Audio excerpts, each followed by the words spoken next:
El polvo todavía flotaba como un espectro alrededor de ellos cuando Eirol volvió a escuchar su propio corazón. Sus latidos no sonaban dentro del pecho, sino en la garganta, en las sienes, martilleando el relato que ya jamás la abandonaría. Mi maestro Chatan Yassi tuvo un sueño hace muchos inviernos, repitió Nokoni, y su voz, ronca y baja, pareció mezclarse con el zumbido grave del desierto. Soñó con una mujer y decía la profecía grabada en un pedazo de cuero viejo que Nokoni desplegó ante el fuego y cuyas manos traían savia nueva al mundo, y al mismo tiempo, el filo necesario para dejarlo atrás. Aquella mujer aparecería al borde de la soga, con el aliento del alba, entre gritos de miedo que no le pertenecían. Cuando Nokoni colocó el trozo de cuero en las brasas, las llamas lamieron los símbolos y liberaron un olor agrio, como de hierbas quemadas. El guerrero siguió hablando sin mirar a Eirol. Y si acababas muerta, las tormentas crecerían. Si elegías vivir, el viento cambiaría de dueño. El crujido leve de la piel chamuscada fue la única respuesta que tuvo durante un instante. Luego Eirol se encontró preguntando, con la voz aún rota por la soga imaginaria. ¿Y si elijo marcharme a mi manera? Nokoni alzó la mirada, tinta negra bajo el párpado, media luna de guerra resplandeciente. Entonces el camino se partirá y elegirá a otro. Una ráfaga roja cruzó el horizonte cuando el sol comenzó a hundirse. El mismo ruido que antecede a las leyendas llenó el aire, gritos lejanos, cascos, pólvora. El olor metálico se filtró hasta la pequeña hondonada donde ellos habían encendido el fuego. Eirol lo reconoció antes que Nokoni, el hedor a sangre fresca. Bajaron de un salto por detrás de la roca y se deshicieron del fuego con arena. Al cabo de unos segundos, un caballo bayo emergió de la ladera norte, un raudal de espuma blanca en el bozal. En la silla venía atado un muchacho moreno, casi un niño, con la camisa empapada en carmesí. La montura frenó en seco y el cuerpo se desplomó contra la tierra, solo sostenido por las ligaduras. Nokoni corrió, Eirol lo siguió sin pensar. Cuando cortaron las cuerdas, comprobaron que el chico aún respiraba, un siseo apenas. Una flecha con plumas rojas le atravesaba el costado derecho. Mientras Nokoni vigilaba la loma, Eirol sacó las bolsas de plantas que guardaba desde su huida. Al presionar la herida, la sangre brotó espesa. El joven gritó como si el desierto completo le sacudiera el alma. Entre susurros, Eirol extrajo raíz de milenrama, la mezcló con polvo de corteza quemada y saliva, y formó una pasta oscura. Su mente se ancló en la voz de su madre: si quieres vivir una vez más, deja que la tierra haga su trabajo. Nokoni volvió junto a ella. Y lo persiguieron hombres de la caballería. Creen que lleva un mensaje para los Chiricahua. Eirol no respondió. Tomó una fina acícula de pino, la calentó al rojo sobre el metal del cuchillo y cauterizó la carne. El olor a grasa y humo la hizo parpadear, pero sus manos no temblaron. Cuando terminó, dedicó un segundo a mirar el rostro del niño. Tenía los ojos abiertos, delirantes, como si viera a alguien más allá. Murmuraba un nombre. Y, madre. Eirol deslizó un trozo de tela limpia bajo su cabeza. Y no morirás aquí, pequeño. Todavía no, al menos. Allí, con la humedad de la sangre mezclándose con el sudor, Nokoni se inclinó para susurrarle. Tu medicina salva. Tu miedo amenaza. Decide cuál de los dos gobernará tu voz. Eirol tragó aire y lo entendió. Entendió el peso de la elección que la seguía como una esposa sombría. Por un instante imaginó la escena contada al mundo, en el eco de atardeceres futuros, y sintió la urgencia de preservarlo. Escucha, dijo.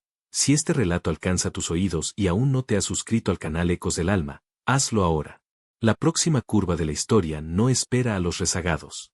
El silencio nocturno descendió, tan denso que podían oír su propia respiración rebotando contra las rocas.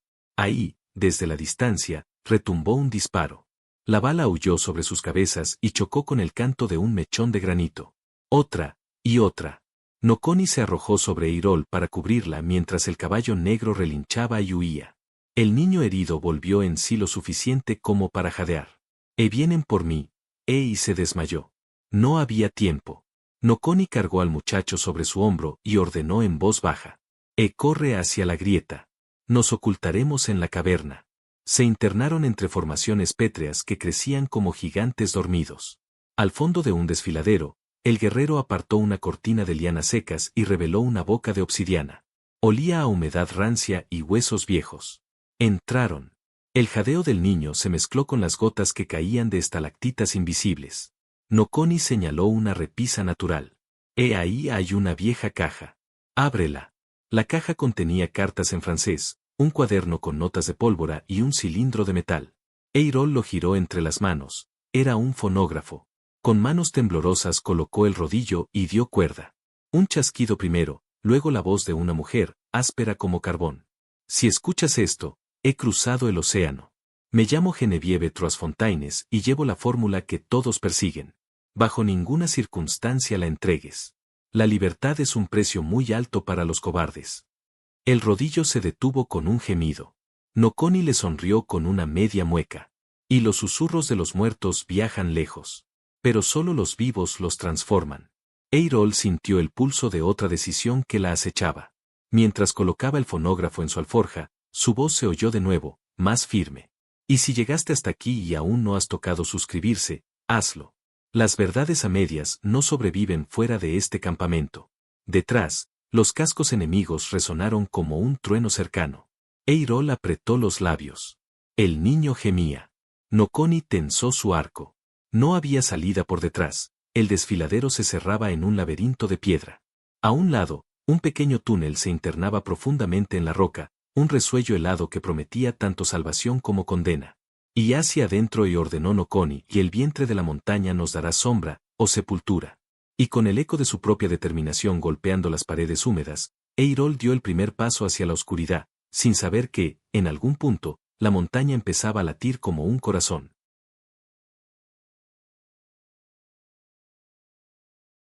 El ala del águila desapareció entre las nubes justo cuando un temblor subterráneo recorrió el valle, como si la montaña exhalara en respuesta. Eirol sintió como el suelo vibraba bajo sus rodillas húmedas. El arroyo se agitó con un murmullo grave y se llevó en remolinos el polvo de resina y sangre que quedaba en el cuenco de roca. Un presentimiento helado le subió por la espalda. Algo, o alguien, había escuchado su trabajo, y no era el viento. El canto de Noconi se detuvo de pronto, cortado como una cuerda. Alzó la cabeza y olfateó el aire.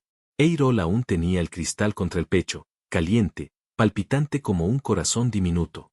Cuando el guerrero habló, su voz llevaba la aspereza de la obsidiana. No estamos solos. La ladera oriental devolvió un eco hueco, luego el chasquido metálico de un fusil que se monta. Eirol apartó las manos del arroyo. El agua goteó desde sus dedos en un traqueteo que le sonó insoportablemente alto. No corras, dijo Noconi, apoyando una mano en el hombro de ella. Ellos deben mostrarse primero. El silencio que siguió se tensó como un alambre cuando una figura emergió detrás de un enebro caído, capa azul polvorienta, sombrero del ejército, galones arrancados, la barba rojiza brillaba con sudor y polvo. Levantó un Winchester y avanzó un paso. Detrás de él asomaron dos sombreros más, luego un tercero. Doctor Tonent, susurró Eirol, su estómago se convirtió en una bolsa de piedras. El último en salir era, en efecto, el médico, la levita negra agitándosele alrededor de las botas. Tenía la mirada envenenada de quien se siente dueño de un secreto. Tonent no habló al principio, dejó que el soldado apuntara a Noconi mientras él examinaba el valle, la ceniza de salvia, la venda ensangrentada que había sostenido el ala del ave. Sus ojos se clavaron luego en el cristal que Eirol apretaba. Sonrió, una línea fina, sin alegría. Sabía que no irías muy lejos. La superstición no es un transporte rápido. Hizo un ademán con el revólver. Entrega eso, Alel. Noconi se interpuso, el arco apuntando a la garganta del médico. El soldado tensó más el gatillo. Por un segundo, el aire olió a pólvora imaginaria, a sangre futura. Eirol recordó la soga, la aspereza, el nudo ciego, el olor a cuerda mojada. Algo en su pecho se soltó, un muelle viejo. Déjalo. La voz de ella rebotó en los peñascos con una fuerza que no le conocía. Esto no te pertenece. Tonent frunció el ceño, avanzó un paso y su revólver rozó el mentón de Eirol. El cristal ardió contra su esternón como si fuera brasa. Un susurro se coló entre las rocas. Suscríbete antes de que el desierto se trague esta historia. Y aunque nadie más lo oyó, Eirol sintió la urgencia de que esas palabras llegaran más lejos que el siguiente disparo. ¡Basta!, gritó el soldado. Doctor, quítese. No puedo disparar con usted en medio. No dispararás. Yo quiero a la bruja viva, replicó Tonent, sin apartarse. Y al salvaje, también. Tengo preguntas que solo la carne responde. Noconi respondió a su vez ladeando un poco el arco. El cuerdo crujió, 2 respiraciones, 3. Eirol vio la vena en la sien del soldado engordar de rabia. El valle entero pareció contener el aliento justo cuando una sombra cruzó el suelo. El chillido del águila retornó, más alto, más feroz. El soldado miró al cielo, y esa fracción bastó. Nokoni soltó la flecha. El proyectil voló como una raya de obsidiana y se clavó en el antebrazo armado. El disparo se desvió y reventó un matorral de yucca. Chispas de roca saltaron sobre el agua. Tonent retrocedió, tropezó y cayó de espaldas. Sus lentes cayeron en el arroyo, rotas. Eirol se agachó instintivamente y rodó hacia la corriente, el cristal seguro entre los dedos. La segunda flecha silbó y atravesó la capa del tercer hombre, clavándolo a un tronco. El grito que soltó se perdió bajo el batir de alas. El águila, recortada contra el sol poniente, descendió en picado y arañó el aire tan cerca que Eirol sintió el viento de sus plumas. Cuando el soldado herido intentó recargar, Eirol vio rojear la herida de flecha, la carne abierta pululaba y sangraba en un ritmo frenético. Sin pensarlo, se levantó y corrió hacia él, le arrancó el arma de la mano con un tirón. El hombre gruñó, pero ella hundió las uñas en la herida y él, retorcido de dolor, no pudo aferrarse. Nokoni le gritó algo en comanche, palabras que Eirol no entendió, y luego la vio volverse una con la roca, fundiendo su silueta en la penumbra. Tonent se arrastraba por la grava, palmeando a ciegas hasta que su mano tropezó con un canto afilado. Intentó clavarle el filo a Nokoni cuando éste se acercó. Pero el guerrero pivotó, atrapó la muñeca del médico y la dobló en un ángulo antinatural. El hueso crujió. Un gemido áspero se elevó por entre las paredes. «Te curarás, doctor», sentenció Nokoni con voz baja, sin odio. «Pero tu mano recordará a quien pertenece cada medicina». Eirol, con el Winchester presa de sus manos, se giró hacia el hombre clavado en el tronco. Su flequillo empapado de sudor le tapaba los ojos, el terror emanaba de su piel como vapor. Ella no era una asesina, eso se lo dijo 3 veces, rápido, mirando los surcos del cañón gris, pero tampoco iba a desatarlo. El silbido de una tercera flecha cortó la escena, se hundió en el suelo, entre los pies de Tonent. El médico chilló un insulto, mas no volvió a moverse. La quietud cayó, espesa, salada. El arroyo cantó otra estrofa, indiferente a la sangre que empezaba a teñirlo. Eirol respiró hondo, la pólvora impregnaba su paladar. El Winchester le tembló en el abrazo y comprendió que la piedra no se rompería si ella lo dejaba ir. Soltó el arma, cayó con un chapoteo. Entonces apareció la cuarta figura, un niño, no más de 10 veranos, de ojos tan grandes que ocupaban la mitad del rostro, emergió detrás de una roca con las manos alzadas, llevando un pequeño tambor. Nokoni torció el gesto. «Es de los Yavapai», murmuró. «Demasiado joven para la guerra». El chico avanzó 3 pasos, golpeó el parche del tambor con la palma, el latido resonó por encima de todo, y el valle se pobló de un ritmo antiguo, un eco capaz de atravesar espinas, años y lenguas muertas. Eirol sintió como la piel bajo el cristal le cosquilleaba. La voz de su madre, «Si quieres vivir una vez más», susurró en el interior de su cráneo. El tambor insistió. Tonent, con la muñeca rota, retrocedió hasta quedar a la altura del niño. Lo miró, alzó la barbilla y, entre dientes, mascó. «Niño charlatán, sal de mi camino». El niño golpeó una vez más. La tierra respondió con un nuevo temblor, suave esta vez, como un pulso bajo sus pies. Eirol comprendió de golpe, no era el suelo, era su propio corazón marcando el compás. Y de pronto supo qué hacer.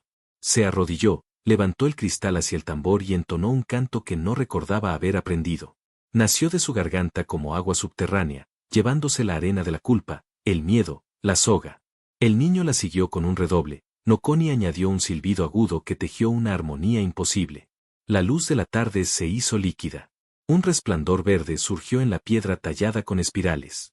Tonent abrió la boca para blasfemar, pero el sonido murió antes de nacer. La roca se fracturó y dejó escapar un soplo frío, olor a caverna profunda. En esa bruma rielaba la forma de una puerta. Eirol alcanzó a distinguir 2 figuras pintadas, una mitad rota, la otra difusa, como apagándose. La profecía de Nokoni se deslizó sobre sus huesos, una mujer unirá 2 mundos. El cristal vibraba contra su pecho como un corazón prestado. Eirol alzó la vista y halló los ojos de Nokoni anegados en naranja crepuscular. El guerrero asintió, apenas. «Tu sombra está lista para caminar», susurró. Tonent rugió algo incoherente y se irguió, pero Nokoni lo detuvo, implacable, con un brazo en la garganta. El soldado herido gemía en su tronco, el otro seguía a cuatro patas buscando su fusil hundido en el arroyo. El niño del tambor dio un paso hacia la puerta de luz, miró atrás, los invitó con un gesto. Eirol inspiró. El valle entero aguardaba el siguiente compás. Puso un pie dentro del resplandor y la temperatura cambió. El aire olía a lluvia fresca, a cedro, a un tiempo que aún no había sucedido. Giró apenas el rostro y dejó que su voz flotara hacia cualquier oído al otro lado de esa luz, hacia ti que escuchas. Suscríbete ahora, antes de que perdamos la señal, los portales no avisan dos veces. El segundo pie tocó la frontera y el mundo se curvó.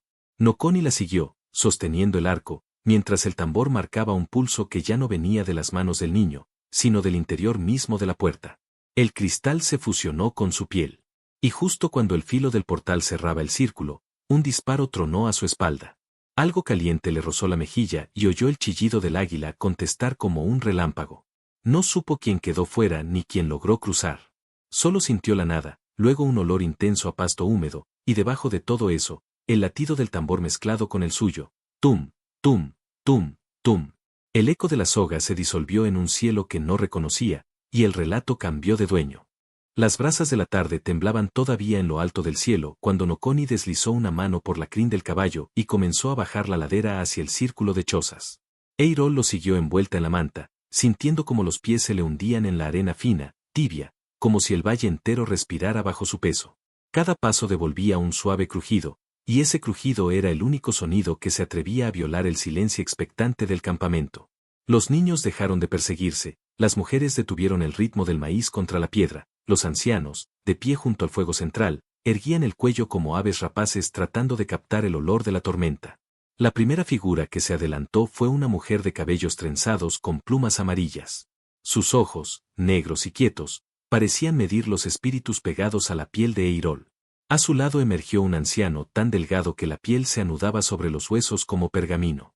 El viejo llevaba un bastón nudoso y se detuvo a 3 pasos, sin una sola palabra. El corazón de Eirol le martilló las costillas. Sintió que aquella gente podía ver el momento exacto en que la soga rozó su cuello, podía oír en sus venas el crujido de la horca. Noconi alzó la voz, suave, en comanche. Pronunció su nombre, luego el de Eirol. Nombró a Chatán Yatsi, habló de una profecía quemada en cuero y de la mujer vestida de sombra que une mundos.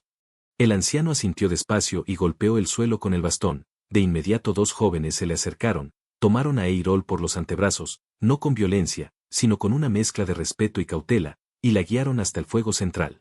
El calor le azotó el rostro, en la hoguera ardían ramas de enebro y tiras de grasa que crepitaban dejando un humo denso, salobre. Los ojos de la tribu se clavaron en los suyos.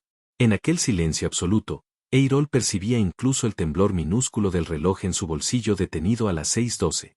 El anciano se sentó frente a ella y sin apartar la mirada, alzó un cuenco de arcilla, dentro, agua clara y un puñado de pétalos rojos que vibraban como venas arrancadas. Introdujo 2 dedos, salpicó el líquido sobre las brasas y una columna de vapor subió con olor a sangre fresca y flores nocturnas. Eirol comprendió la invitación, sacó el reloj, lo sostuvo un instante, el metal tan frío como aquella mañana en Doozy Hollow, y lo sumergió hasta cubrirlo. El anciano selló la boca del cuenco con la palma y empezó a murmurar, las brasas chisporrotearon, el agua siseó en un idioma que no era agua y el vapor reptó sobre su piel como un animal buscando rendijas. La multitud contuvo el aliento. Una mujer más joven alzó un tambor y marcó un pulso pausado, idéntico al que Eirol había escuchado tras el portal. Con cada golpe, el reloj dentro del cuenco emitía un leve tintineo metálico. Eirol cerró los ojos, vio la soga, vio al sheriff girar el rostro, vio el pañuelo bordado que ahora guardaba en la cintura, y algo más. Vio la puerta luminosa cerrándose y una figura atrapada del otro lado, el doctor Tonent tal vez, pataleando en el polvo mientras la luz lo devoraba. El pulso del tambor se aceleró. Dejó escapar un gemido sin darse cuenta. Fue entonces cuando oyó las voces, primero una, luego varias, mezcladas con el golpeteo, voces que llegaban de la gente agolpada, pero también de la tierra bajo sus pies y de la noche en suspenso sobre sus cabezas. Voces que decían su nombre en acentos distintos. Eirol abrió los párpados, el anciano sonreía, la tribu cantaba su canto, y las brasas encendían en su espejo pequeños ojos verdes, sus ojos, que parecían danzar con las llamas. Aquí sanaremos lo que el mundo rompió, anunció el anciano al final, con voz que crepitaba tanto como el fuego. Y luego seguiremos. El golpe del bastón contra la arena marcó la sentencia. Las mujeres se dispersaron, los niños volvieron a reír, aunque con ese sonrojo de quien vigila por el rabillo. Noconi se arrodilló a su lado y acercó el cuenco. Dentro, el reloj ya no marcaba 6:12, la manecilla pequeña se había movido un grado apenas, clavándose entre el 6 y el 7, como si hubiera inhalado un soplo de vida. Eirol soltó el aliento que retenía y sintió un nudo en la garganta. Levantó la vista, Noconi sonreía tan tenue que la sonrisa parecía sombra. El sol aún no termina de caer, murmuró él. Habrá tiempo de contar tu sangre al fuego cuando llegue la luna. Ella asintió. Un rumor de cascos lejanos rasgó la calma del valle, recordándoles que la persecución seguía en marcha, que Tonent y los soldados podían aparecer por cualquier colina tan pronto como la noche amparara sus linternas. Pero la tribu se comportaba como si conocieran otro tipo de reloj. Nadie corría, nadie levantaba barricadas. El anciano señaló una tienda hecha de piel de búfalo, teñida en tonos profundos de añil y betún. Dentro, dijo, dormiría ella, porque la sombra debe reposar antes de alzarse. Noconi la acompañó al umbral, y antes de apartar la lona, rozó con 2 dedos la manta roja y oscura que seguía envolviéndola. Adentro, el olor a salvia reseca y a humo frío abrazaba las paredes de cuero. Una lámpara de grasa ardía en una hornacina, produciendo una luz oblicua que bailaba sobre la coleta de su cabello. Eirol se dejó caer sobre la alfombra de piel. La respiración le sonó como un torrente en la cabeza. Afuera, el tambor reanudó un latido lento, tum, tum, tum, que le envolvía los sueños antes de que el sueño llegara. Pero el sueño tardó, porque la herida invisible de la soga palpitaba justo bajo la oreja, quemándole la piel con la memoria del cáñamo. Cerró los ojos y se obligó a calmar el temblor. La lámpara siseó. Vio de nuevo el portal, la figura que quizá no era Tonent sino el muchacho herido, o tal vez su propia sombra, y recordó la voz de la transmisión perdida: suscríbete mientras el mundo respire, porque cuando el silencio caiga nadie contará esta historia por ti. Se llevó la mano al pecho y apretó el cristal, su pulso se alineó con el latido del tambor y el miedo se le deslizó fuera del cuerpo como una serpiente muda. El ruido repentino de pasos la hizo incorporarse. Noconi entró, agachando la cabeza bajo la lona. Sostenía la figurilla de águila que tallaba en el cañón, las alas abiertas, la madera aún perfumada. La depositó junto a la lámpara. No para ti, sino para quien te observe mientras duermes, dijo. Sus ojos verán más si tú no los cierras sola. El calor de la lámpara realzó las vetas rojizas del águila. Eirol volvió la vista hacia él. Todo el cansancio del día le caía encima, pero percibía otra corriente, una corriente que no era sueño sino deseo, el deseo de confiar, de quedarse. Noconi pareció leer esa marea, le rozó la frente con los nudillos, gesto leve, sin apropiarse, luego se volvió hacia la lona. Descansa. Cuando el fuego grande crepite 2 veces, vendré a por ti. Hay un consejo que debe oír tu voz. Hablarás de la niña que salvaste, del doctor que no quiso escuchar. Hablarás del águila y del reloj. ¿Y si no quieren oír? Preguntó ella. No escucharán con los oídos. Escucharán con las cicatrices. Noconi salió. El tambor persistía, un corazón ajeno. Eirol cerró los párpados. Esta vez el sueño la tomó de la mano como un niño y la condujo a un lugar donde el aire olía a romero y tendones húmedos. Oyó a su madre cantar, oyó a Loma Yatsi murmurando sus brebajes, y sobre todo oyó la cuerda rompiéndose, ya no como amenaza sino como semilla. Entonces durmió. Fue la segunda crepitación del fuego grande la que la despertó, un crujido semejante a huesos secos. Afuera, la noche se había adensado, el campamento estaba iluminado solo por hogueras bajas y una corona de luciérnagas que bailaban sobre la hierba rala. Noconi aguardaba al lado de la tienda. Cuando ella salió, le colocó sobre los hombros una piel de ciervo forrada de lana roja. Sin hablar, la condujo hacia el círculo de ancianos que se reunía junto a un cedro petrificado. Allí se sentó Eirol con las piernas cruzadas. Los ancianos la rodearon. El tambor se detuvo. Silencio. Vio el vapor de su propia respiración perderse entre los haces de humo. El anciano del bastón alzó una mano, alguien le acercó una vara con plumas de cárabo. Rodeó el rostro de Eirol con las plumas, trazando un eje invisible del mentón a la coronilla, luego de la oreja izquierda a la derecha. Finalmente, depositó la vara en su regazo. Habla, dijo. Y que tu viento arranque raíces muertas. Eirol tragó. Las palabras le temblaban como cachorros recién nacidos, y sin embargo, apenas la soltó, cobraron furia. Habló de la soga balanceándose bajo la aurora, de la plaza llena de ojos duros, del doctor Tonent declarando brujería, del proyectil que cortó la cuerda, único latido de justicia, del galope que abrió su vientre de miedo para dejar nacer otra cosa. El fuego escupía chispas que coloreaban los pieles y las caras. Cada vez que su voz vacilaba, el anciano asentía, invitándola a seguir. Habló de la profecía, del portal, del niño mensajero, del águila herida. Este reloj, concluyó, sosteniéndolo a la altura de las llamas, detuvo su tic en la frontera de la muerte. Hoy ha vuelto a moverse. Aún no sé si mide tiempo o destino, pero juro que no dejaré que vuelvan a pararlo. Un siseo de respeto recorrió el círculo, un susurro colectivo que no era aplauso ni grito, sino constatación. El anciano golpeó el bastón, se irguió, y un nuevo tambor se sumó al eco, un tambor de vientre más ancho, profundo. Su sonido vibró en la cavidad del pecho de Eirol como un trueno domesticado. Sintió el peso de las miradas que ya no la juzgaban, la pesaban, como se pesa una piedra preciosa antes de tallarla. Pero aquel momento de unión se quebró cuando, desde la ladera norte, llegó un bramido de cuernos de guerra. Una llamarada se alzó en la oscuridad, los perseguidores habían hallado la primera hoguera que Noconi encendiera en la mañana, y ahora avanzaban. El anciano levantó la pluma de cárabo, la arrojó al fuego, y la pluma estalló en ceniza verde. Todas las cabezas se volvieron hacia la ladera. Noconi se puso de pie. Los jóvenes agarraron lanzas y arcos. Eirol se sintió vacía por dentro, como si la historia cayera en un pozo antes de terminar la frase. La llama verde ardiendo en la hoguera le recordó un parpadeo insistente: si no te has suscrito aún, hazlo, antes de que la ceniza tape la voz de quienes sobreviven. Noconi habló, rápido, en su lengua. Varios guerreros se dispersaron para esconder los caballos, otros recogieron niños adormilados. Eirol avanzó un paso, pero el anciano la detuvo con el bastón, colocó la punta en su pecho, justo en el reloj. El metal vibró con un timbrazo seco. No todo combate espera flechas, dijo. Hay batallas que viajan bajo tierra. Ve con el humo. Señaló a la mujer de plumas amarillas, que ya sostenía un saco de cuero lleno de hierbas y piedras azuladas. La mujer le indicó a Eirol que la siguiera hacia la parte trasera del campamento, donde un pasaje se ocultaba entre dos murallas de barro. Antes de entrar, Eirol giró para buscar a Noconi.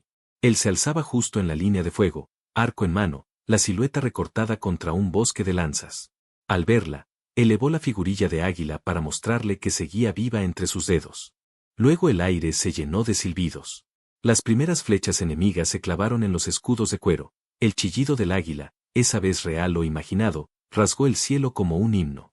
Eirol se adentró en el pasaje con la mujer, el humo de las fogatas la seguía, reptaba sobre la arena y se colaba por el túnel como si buscara un refugio. Sus pasos retumbaban en las paredes terrosas. Cada explosión lejana, cada aullido de caballo, le recordaba la distancia mínima que separa la curación de la muerte. El túnel desembocó en una cámara natural. Había velas de cebo encendidas sobre nichos, instrumentos quirúrgicos dispuestos en una estantería tosca, rollos de vendajes y cuencos con tinturas de colores. Era una enfermería templada con cantos rodados y pieles. La mujer señaló una mesa de madera pulida. Los nuestros caerán heridos, explicó con un castellano envuelto en acento comanche. Pero los tuyos también vendrán. El valle no distingue uniformes.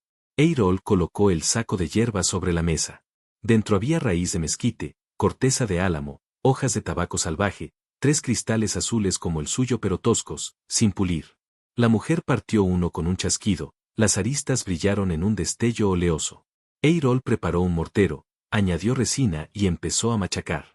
Trabajaron en silencio. Fuera, una ráfaga de gritos pareció desgarrar la noche, luego un repique de disparos. Eirol sacó la navaja, la desinfectó con aguardiente y se dispuso a hilar vendas. Su sombra bailaba en las paredes. Por un instante, juraría haber visto la silueta de Tonento observándola desde el umbral. Pero era solo el miedo, esa sombra que nunca duerme. Inspiró hondo, volvió al mortero y al fragor de una guerra cuyo latido se acercaba. En lo alto, allá donde las hogueras teñían el cielo de cobre, el águila dio un giro y planeó en círculos. En su grito rasgado cabían profecías, nombres sin patria y un futuro que aún se resistía a cerrarse.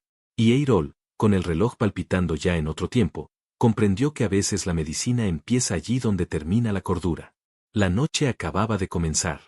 Halló a Ne, Chatán Yassi, prosiguió con un hilo de voz, los labios rozando cada fonema como si fueran cuentas sagradas. Durante 2 lunas de cosecha cuidé a tu hermana cuando la fiebre la dobló. Me enseñó a escuchar la voz del saúco cuando el pulmón silba, y a dejar que la menta arroje fuera al miedo. Hablo su lengua porque guardo su aliento. El consejo guardó un silencio espeso, apenas roto por el crujido lento de la madera ardiente. El joven que había protestado, Kavitsi, el de las trenzas de piel de zorro, frunció el ceño, pero no volvió a alzar la palabra. Chatán Yassi apoyó las manos venosas sobre sus rodillas huesudas y giró el rostro hacia el viento, como si consultara a un visitante invisible. La llamarada se retorció, una brasa salió disparada y dibujó un arco rojo antes de apagarse en la arena. Si mi hermana dejó su canción en tu pecho, deberás cantar ahora, dictaminó por fin. Traed a Tzapa. Que sus costillas decidan. 2 adolescentes corrieron hacia una de las chozas. Regresaron cargando a un hombre envuelto en piel de ciervo, respiraba a bocanadas cortas, cada una tan aguda que parecía robarle filo al aire. Un hilillo ambarino le bajaba de la comisura, pus antiguo mezclado con sangre. Cuando retiraron la manta, el hedor a infección se volvió corpóreo. La luz descubrió una lanza rota incrustada entre las costillas, negra de gangrena. Tzapa era padre de Kavitsi, por eso el muchacho hundía los nudillos en sus muslos, clavándose lunas en la carne. Eirol se arrodilló sin esperar instrucción. El murmullo se arremolinó en torno a ella como un enjambre. Sacó su navaja, desinfectó la hoja con la tintura de tabaco salvaje que llevaba al cuello, y pidió a Kavitsi que sujetara la cabeza de su padre. El muchacho dudó, pero cuando los ojos de Tzapa se entreabrieron, vidriosos, tragó saliva y obedeció.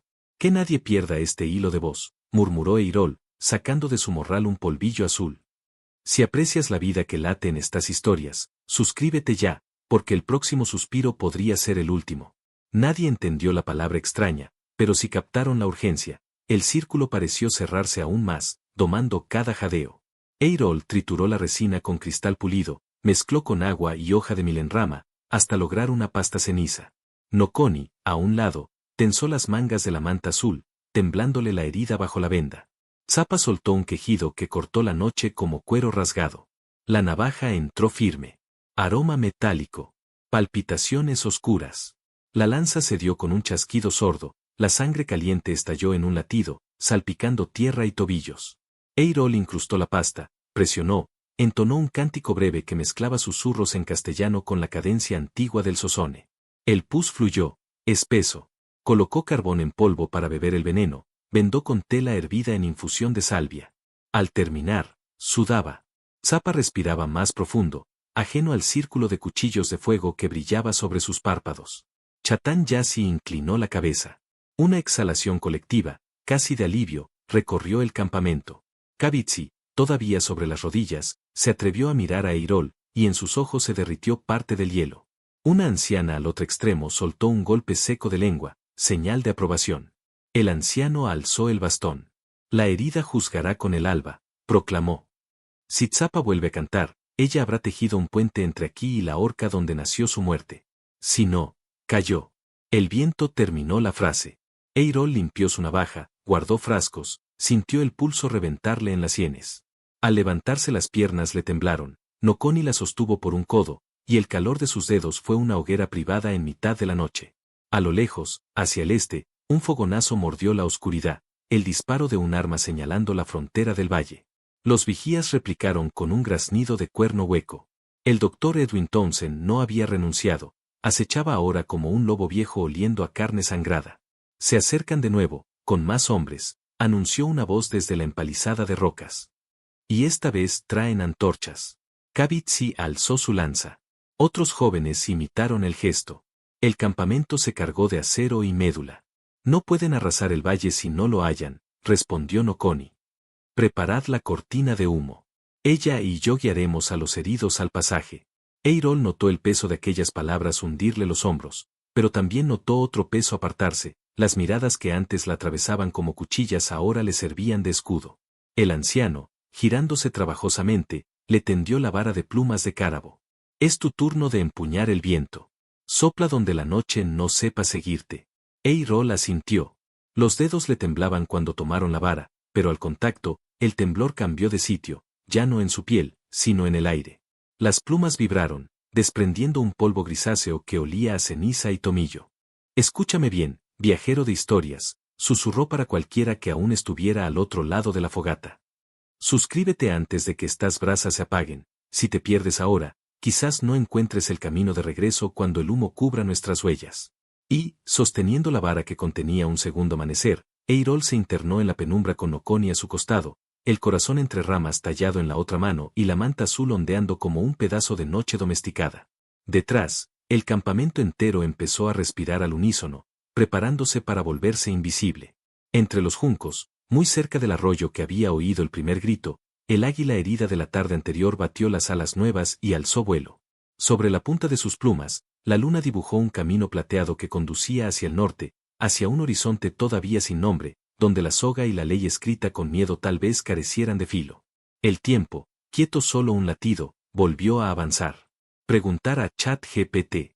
El estallido seco de una rama partiendo en la ladera norte fue tan nítido que pareció un latido roto en mitad del pecho. El valle, que minutos antes respiraba quieto bajo el sol de la tarde, volvió a tensarse como un arco olvidado.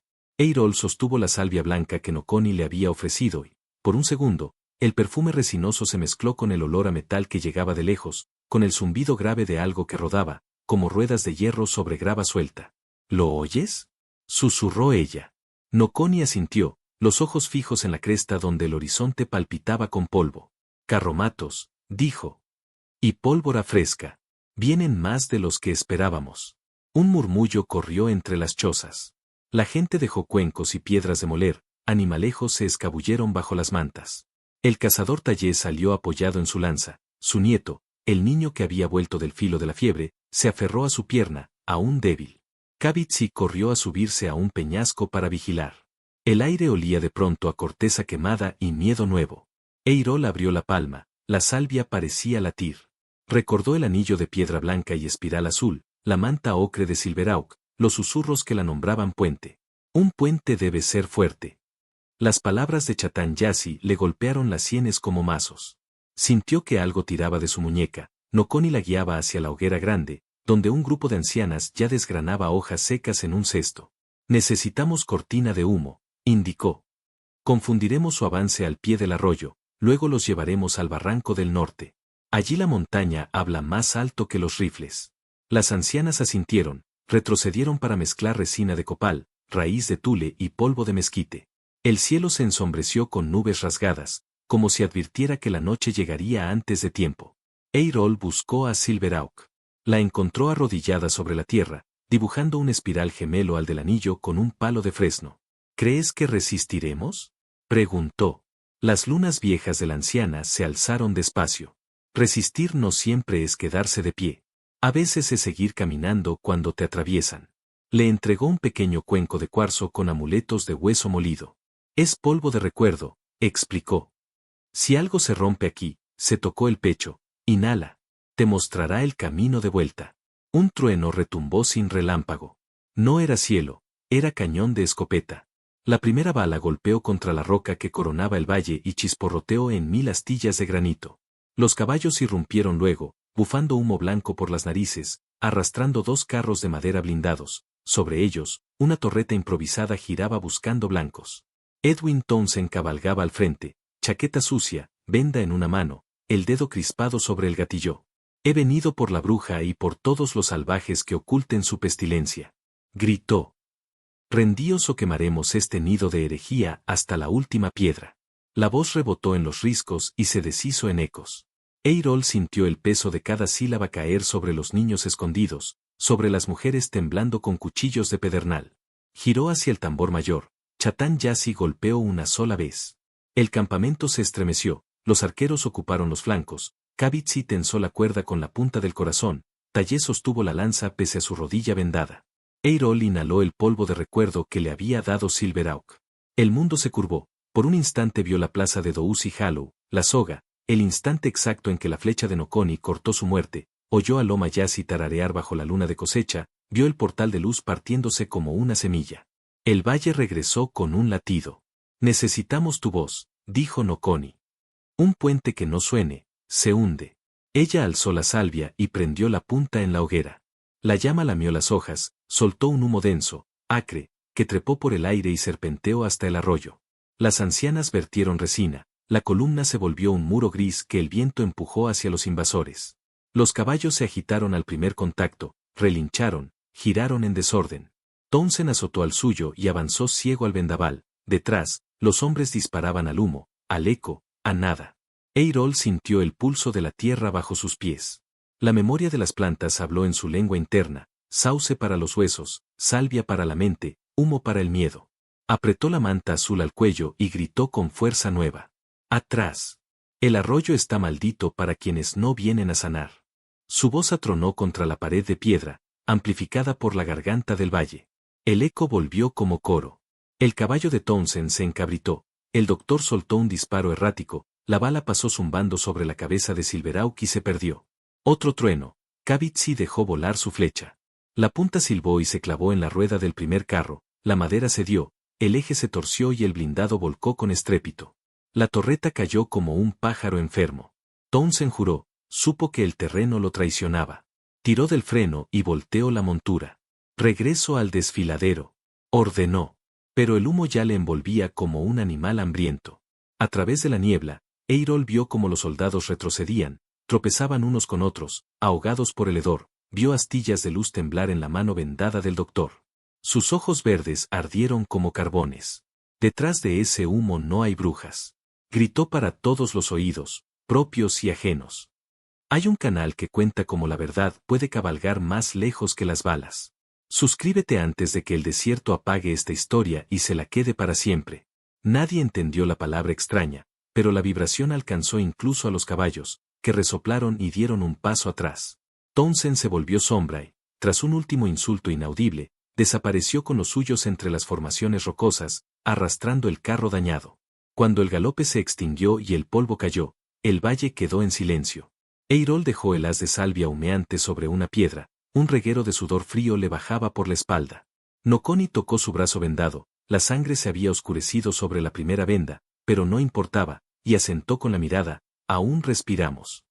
La gente comenzó a salir de detrás de chozas y rocas, los niños corrieron hacia el arroyo gritando de alivio, las mujeres desplegaron mantas, apagaron las chispas que el humo había dejado en la hierba.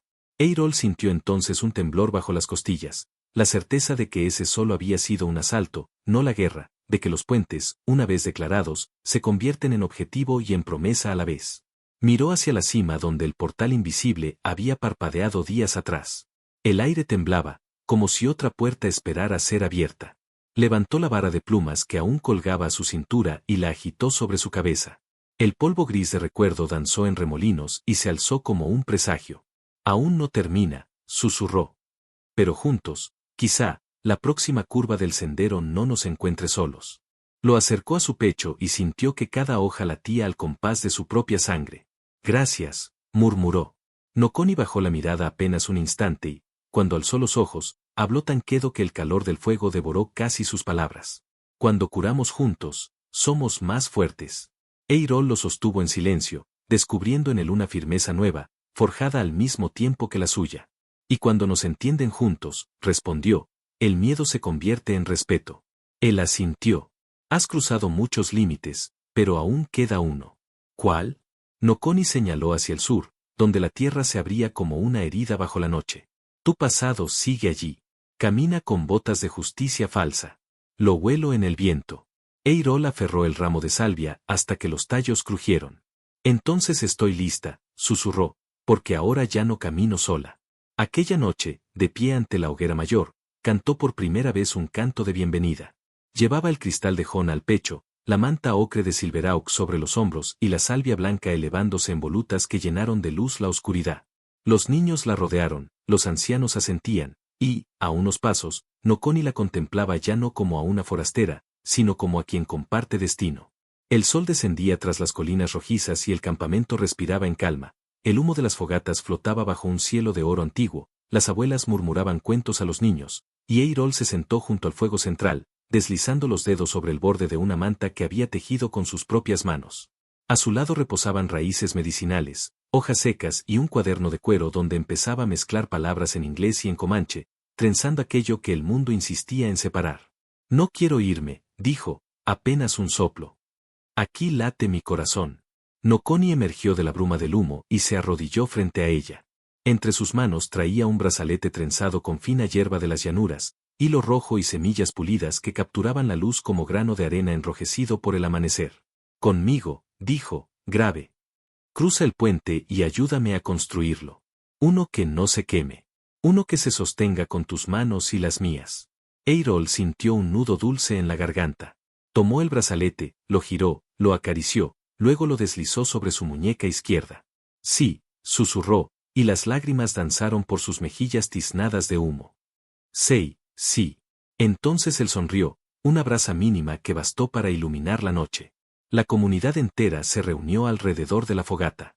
Las ancianas entonaron cantos de unión, Chatán Yassi bendijo la tierra con agua del arroyo sagrado y los niños fueron depositando piedras pintadas en un círculo que no cerraba, que invitaba a entrar. Sin templos, sin testigos ajenos, un altar tejido de carne, polvo y viejas promesas. Y cuando la última estrofa subía al cielo, un águila cruzó sobre sus cabezas, planeó firme y giró una sola vez, como si confirmara el pacto. Ya no había fugitivos, sino caminantes que habían elegido el mismo sendero. 2 años después, una mañana de primavera, flores silvestres cubrían los bordes del valle y los caballos trotaban en paz entre sauces nuevos. El aire olía a tierra mojada y leña encendida. Bajo un árbol joven, Eirol acunaba a su hijo. Lo habían llamado Ayanoko, luz entre 2 tierras. El pequeño tenía el cabello oscuro de su padre y los ojos verdes, penetrantes, de su madre. Cuando miraba, los ancianos aseguraban que veía más allá de las montañas. Cuando reía, las mujeres afirmaban que llevaba en la sangre el rugido del lobo y la ternura del colibrí. Nokoni se acercó con un tótem tallado durante meses, símbolos enlazados de ambos mundos, el colibrí que sostenía el corazón y el águila que lo cobijaba. Lo plantó en la entrada de la tienda. Que esta casa no tenga nombre, dijo. Que solo tenga fuego, palabras sinceras y pasos compartidos. Eirol le apretó la mano. Y que nuestro hijo no tenga que elegir un lado. Nokoni, con la calma de los hombres que ya no cargan odio, respondió. Será un líder, no por su fuerza, sino por su escucha. Eirol alzó a Ayanoko hacia el cielo. Justo entonces un águila volvió a volar sobre el valle. El niño estiró los brazos y el ave giró, soltando una sombra suave que tocó sus mejillas antes de perderse en las nubes. Allí, en aquel rincón del desierto donde una vez se alzó un patíbulo, florecían raíces de respeto y amor. La mujer marcada por la soga y el guerrero que llamaban salvaje eligieron quedarse, sanar y recordar que todos los días el puente debía renovarse con manos y voluntad. Si esta historia ha tocado tu corazón, suscríbete a Ecos del Alma y acompáñanos en la próxima travesía, donde el polvo, el fuego y la verdad vuelven siempre a encontrarse. Hasta entonces, que el tambor del desierto te recuerde que ningún puente se sostiene sin tus pasos al otro lado. Preguntar a ChatGPT.